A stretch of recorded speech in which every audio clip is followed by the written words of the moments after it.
Saya ada mendengar ceramah dari seseorang ustaz tentang VVIP, very very important person. Maknanya orang yang sangat istimewa di sisi Allah di akhirat nanti.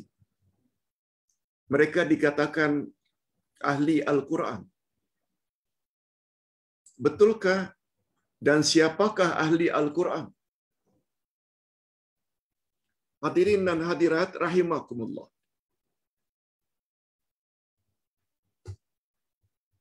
Ustaz jawab secara singkatnya.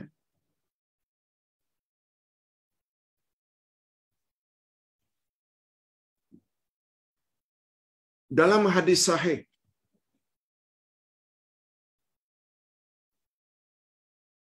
riwayat Imam Ibnu Majah dinilai sahih oleh Syekh Nasaruddin Albani. Begitu juga di dalam Musnad Ahmad. Dan menurut ulama hadis lainnya,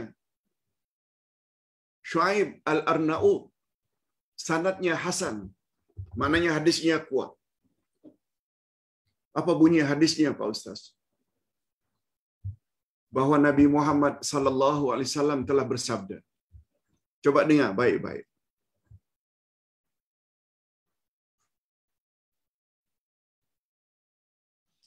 Inna lillahi ta'ala ahlina minan nas. Sesungguhnya Allah Subhanahu wa taala mempunyai ahli keluarga dari kalangan manusia. Jangan salah faham.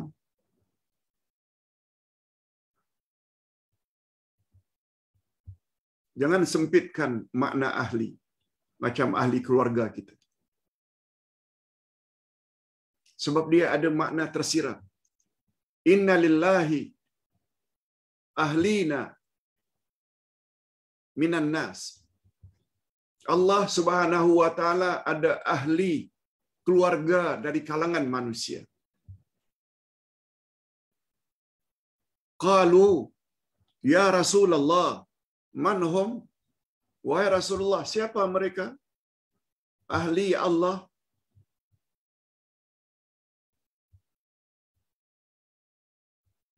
Kita dah bahas sebelum ini dalam bab akidah ahli ketika membahas ahli sunnah wal jamaah. Ahli ada dua makna. Ahli dengan makna pakar.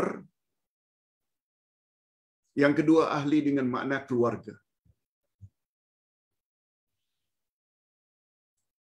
Nabi Muhammad sallallahu alaihi wasallam bersabda, "Inna lillahi ahlina minan nas." Sesungguhnya Allah ada ahli dari kalangan manusia. Para sahabat bertanya, ingin tahu, "Man hum ya Rasulullah?" Siapa ahli Allah dari kalangan manusia? Lalu Nabi Muhammad sallallahu alaihi wasallam menjawab, "Hum ahlul Quran." Mereka adalah ahli Al-Quran. Ahlullahi wa khasatuh. Mereka adalah ahli Al-Quran. Mereka adalah ahli Allah dan orang-orang khas di sisi Allah. Ini yang dimaksudkan dengan VVIP. Very, very, very, very important person. Nah, sekarang apa dia penjelasan ahli Al-Quran, Pak Ustaz?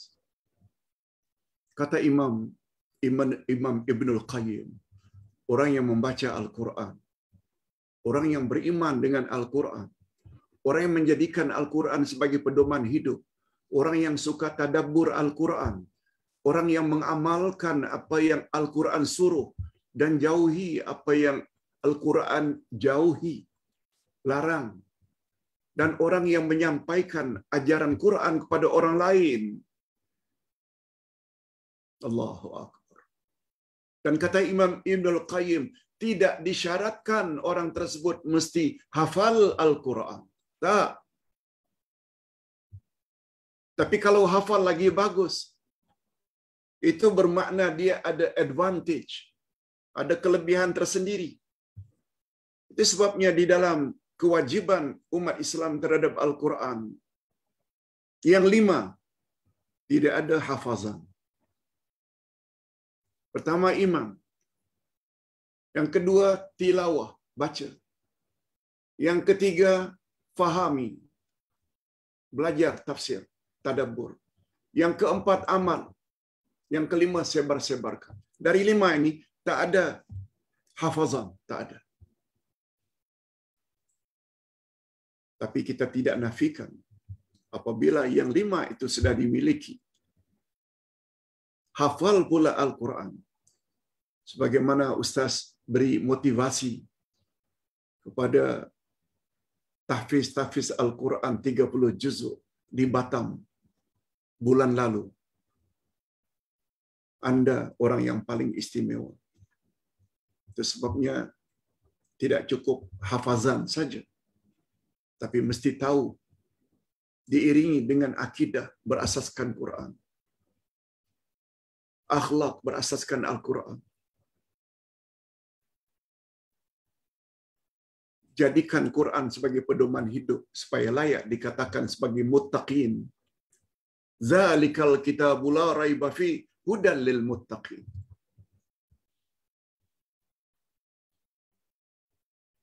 Ustaz berdoa mudah-mudahan kita semua, Ustaz dan para jemaah sekalian yang Ustaz bimbing dalam urusan agama berpandukan Al-Quran, juga sunnah Nabi, akan termasuk ahli Allah.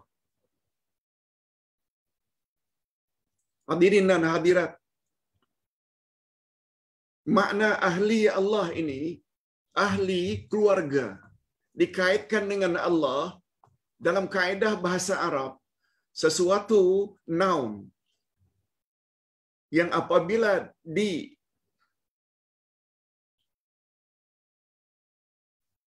disandarkan kepada Allah mesti membawa maksud tashrif wa ta'zim, istimewa, hebat. Contoh, rumah Bilal, rumah imam,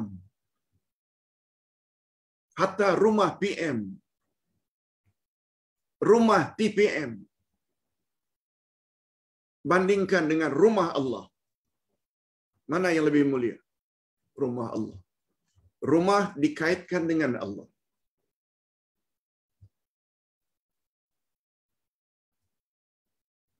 Buku matematik, buku geografi, buku ini, buku ini, buku ini, dengan buku Allah, kitabullah, yaitu Quran. Mana yang lebih istimewa? Kitabullah, Al-Quran. Itu sebabnya Nabi ketika ditanya, ya Rasulullah, siapakah nama yang paling baik untuk saya namakan anak-anak saya? Kata Nabi, Abdullah. Abdun disandarkan kepada Allah. Abdullah. Abdur Rahman, Abdur Rahim disandarkan kepada Al-Asma'ul Husna. Itu nama-nama yang terbaik. Macam itulah. Kalau ada dari kalangan manusia menjadi ahli Allah, maknanya grup itu grup yang paling istimewa. VVVIP. Very, very, very important person.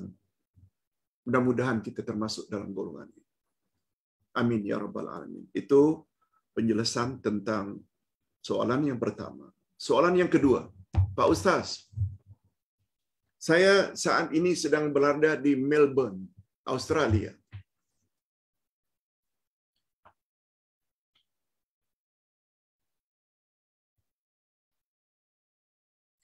Fatwa Australia, barangkali Islamic Center di sana, memberi fatwa mula puasa Ramadan 2 April. Sedangkan di Malaysia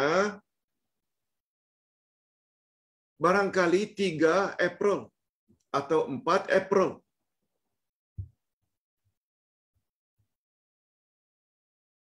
Kita tak pasti lagi. Tunggu pengumuman pemegang mohor.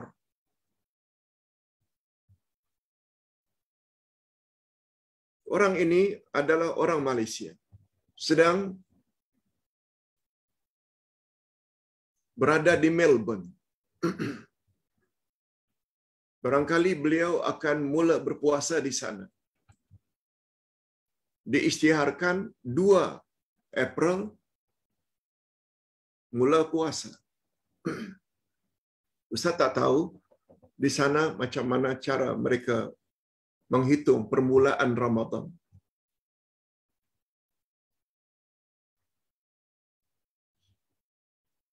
Jika di Malaysia mula 3 hari bulan 4, maka puasa saya nanti barangkali akan menjadi 31 hari. Bagaimana Pak Udat, Pak Uday? Mohon pencerahan. Okey. Hadirin dan hadirat, ketika turun ayat 31:184 Al-Baqarah. Ya ayyuhallazina amanu kutiba alaikumus siyamu kama kutiba alal ladzina min qablikum la'allakum tattaqun ayyaman ma'dudat. Hei orang-orang yang beriman, diwajibkan ke atas kamu berpuasa sebagaimana telah diwajibkan ke atas umat sebelum kamu. Mudah-mudahan dengan berpuasa kamu menjadi manusia yang bertakwa. Puasa yang diwajibkan itu ayyaman ma'dudat, beberapa hari. Beberapa hari.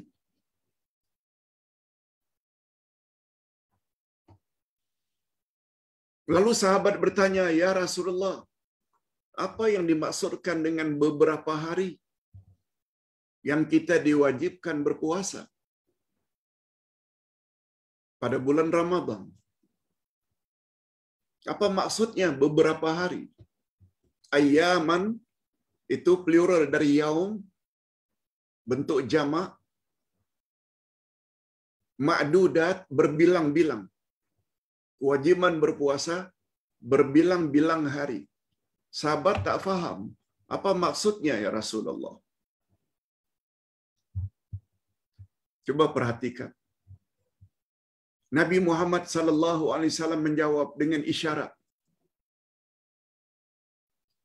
Dengan menggoyangkan dua tangannya dengan menjarangkan jari jemarinya. Makna ayyaman ma'dudat hakaza, begini.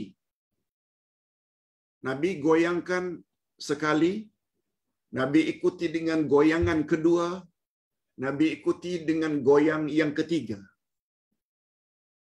Maknanya 30 hari. Wa ahyanan, kadang-kadang, sometimes. Lalu Nabi gerakkan.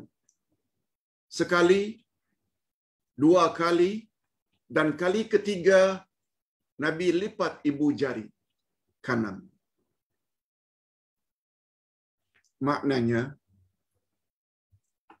hari yang berbilang-bilang itu pada bulan Ramadan sama ada 30 atau sometimes 29 hari. Oleh sebab itu, bila puasa kita sudah genap 30 hari, jangan puasa lagi. Walaupun di tempat kita berada itu masih lagi berpuasa. Begitu juga apabila kita hari raya lebih awal, sebab kita pergi ke tempat lain, negara lain yang lebih awal hari rayanya. Memang pada hari itu jangan puasa, karena hari itu adalah 1 Syawal untuk negeri itu, tapi anda mesti qada minima 1 hari, supaya menjadi 29 paling kurang. Atau menjadi 30. 2 hari. Kalau puasa baru hanya 28. Sebab kebarangkalian Ramadan itu 2 kemungkinan saja. Kalau tidak 29, 30. Hadirin dan hadirat rahimakumullah. Sebabnya kembali kepada apa yang ditanya oleh Datuk Ghazali, kalau tak salah nama beliau, yang sedang berada di Melbourne. Panduan dalam beribadat, khasnya puasa.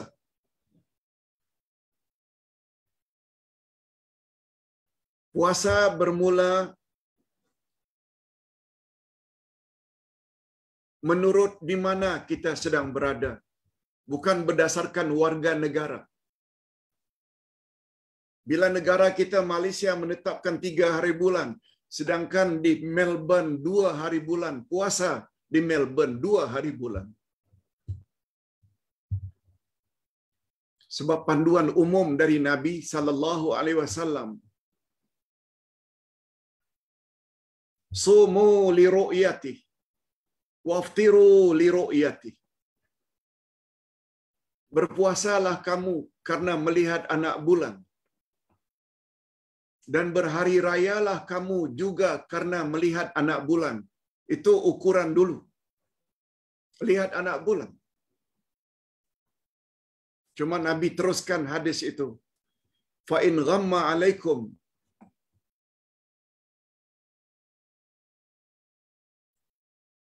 syahru Sya'ban. Fa in ghamma alaikum. Apabila pada 29 Sya'ban itu cuaca mendung, banyak awan langit, sehingga anak bulan tak nampak. Lalu apa kata Nabi? Fa akmilu iddata Sya'ban 30 yaum. Bila tak nampak anak bulan, maka sempurnakanlah bilangan bulan Sya'ban menjadi 30. Oleh sebab itu, bila 29 Sya'ban tak nampak anak bulan atas sebab-sebab tertentu, maka esok jangan berpuasa. Anggap saja esok 30 Sya'ban, lusa baru berpuasa. Itu yang dipanggil dengan hari syak, yang dilarang oleh Nabi kita berpuasa. Ingat ya, hadirin dan hadirat, tidak ada istilah bila dapat 29 hari puasa Ramadan, kononnya tidak sempurna, tak timbul. Kalau Ustaz tidak salah, 10 kali Nabi SAW dapat puasa Ramadan, 10 kali. Sebab kewajiban puasa ini bermula daripada Madinah. Di Madinah Nabi berada selama 10 tahun, maknanya 10 kali Ramadan. Dari 10 kali Ramadan, hanya 2 Ramadan saja yang genap 30 hari. 8 Ramadan, semuanya 29 hari. Kita pula punya istilah, kalau 29 kononnya tak sempurna. Salah. Jadi kembali kepada pertanyaan Datuk Ghazali tadi dari Melbourne. Berpuasalah Datuk sesuai di mana Datuk berada. Kalau di sana memulai 2 April puasa. Andai kata balik nanti, sudah genap puasa 30 hari barangkali. Ternyata di Malaysia belum lagi berakhir Ramadan, masih puasa. Untuk hari itu tak payah berpuasa. Sebab Nabi hanya beri 2 alternatif. Sama ada 29 atau 30. Begitu juga sebaliknya.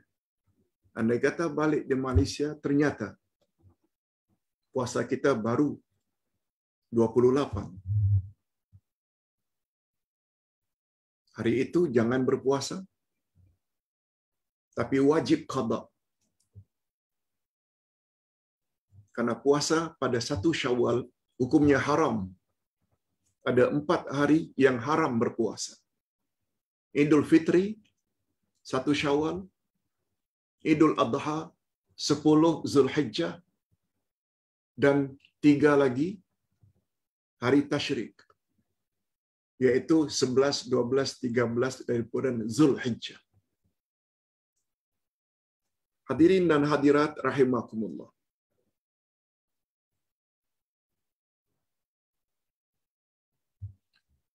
Ustaz teruskan saja supaya jangan ternanti-nanti bagi yang bertanya. Pak Ustaz, saya dapat penjelasan ini tentang kelebihan Al-Quran ketika kita berada di dalam kubur. Ada lebih kurang 10 macam oleh Ustaz berkenaan. Quran nanti akan dapat bela kita ketika ditanya oleh Munkar wa Nakir.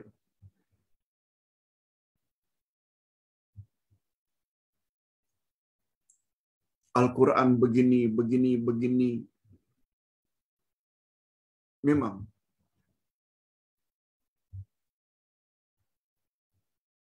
Al-Quran sangat banyak membantu. Itu sebabnya Ustaz pernah jelaskan ketika membahas buku jawaban tepat terhadap pertanyaan Munkar wa Nakir.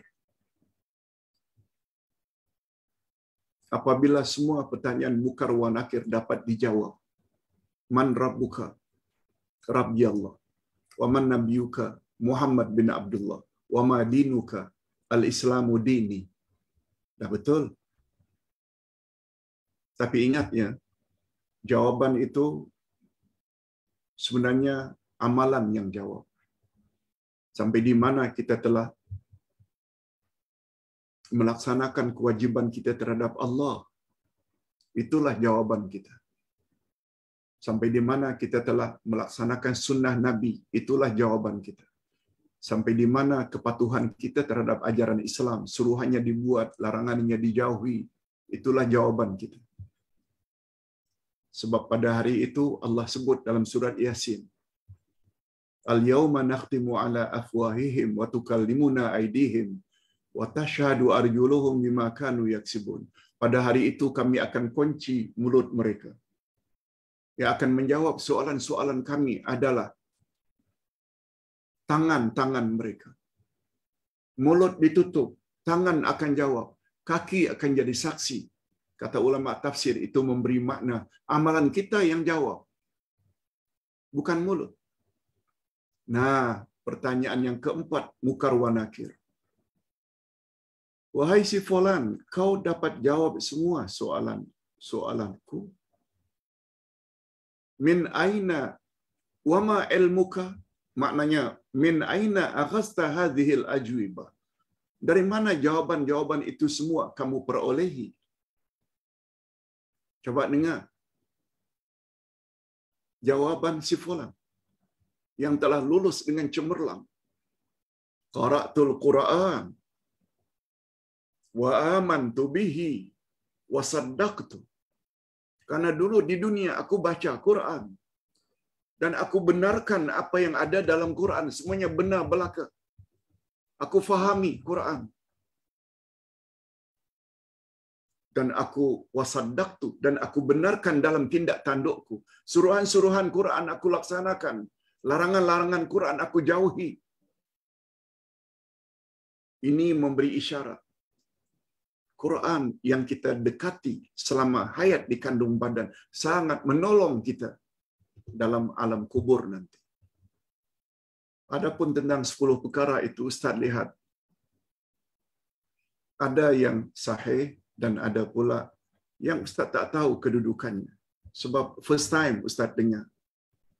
Tapi Ustaz yakin ada beberapa yang tidak sahih. Wallahu a'lam. Nah, yang terakhir, Pak Ustaz, batalkah puasa kita? Bagi orang yang buat swab COVID-19 swab, cucuk hidung, cucuk tekak. Hadirin dan hadirat, para ulama fiqh berbeza pendapat. Bagus Ustaz sebutkan sajalah di sini. Ada yang mengatakan batal, memasukkan sesuatu dalam rongga.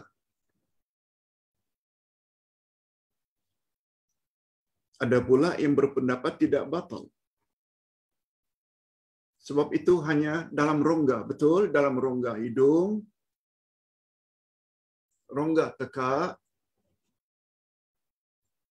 Sebagaimana kita apabila memasak sedangkan kita berpuasa, kita boleh masukkan pada lidah tapi tidak telan, sekedar ingin rasa. Itu tidak membatalkan. Apalagi tidak sampai kita telan ke dalam. Yang dicucuk tersebut akan ditarik balik. Hanya anda ambil air liur atau lendir yang ada pada kerongkongan. Minta maaf, Ustaz cenderung kepada tidak batal. Pendapat ada dua, ada batal, ada tidak. Ustaz cenderung dengan pendapat yang mengatakan tidak batal. Bukan pendapat Ustaz, cuma Ustaz hanya condong memihak kepada pendapat tidak membatalkan puasa. Hadirin dan hadirat, ini dulu yang dapat kita sampaikan. Mudah-mudahan ada manfaatnya.